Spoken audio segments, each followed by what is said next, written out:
Hebrews chapter 11. Now faith is confidence in what we hope for and assurance about what we do not see. This is what the ancients were commended for. By faith we understand that the universe was formed at God's command, so that what is seen was not made out of what was visible. By faith Abel brought God a better offering than Cain did. By faith he was commended as righteous, when God spoke well of his offerings, and by faith Abel still speaks, even though he is dead. By faith Enoch was taken from this life, so that he did not experience death.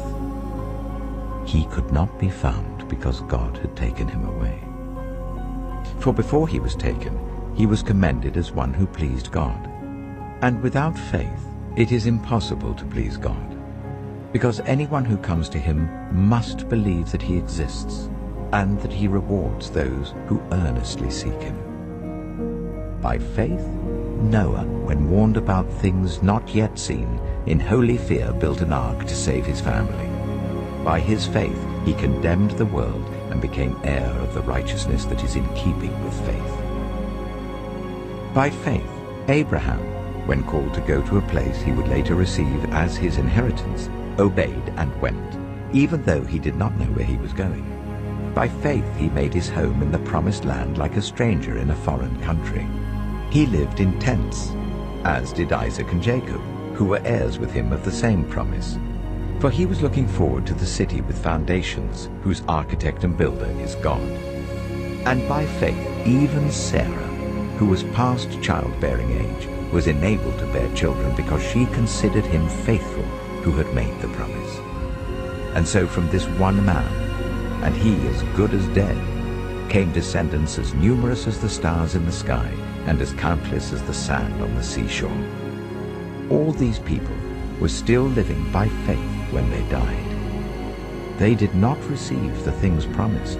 They only saw them and welcomed them from a distance, admitting that they were foreigners and strangers on earth. People who say such things show that they are looking for a country of their own. If they had been thinking of the country they had left, they would have had opportunity to return. Instead, they were longing for a better country, a heavenly one. Therefore God is not ashamed to be called their God, for he has prepared a city for them. And what more shall I say?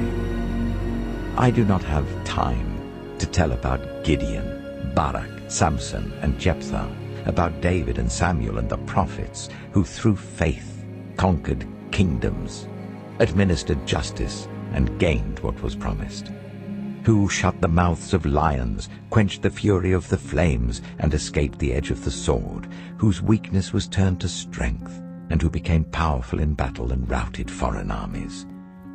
Women received back their dead, raised to life again.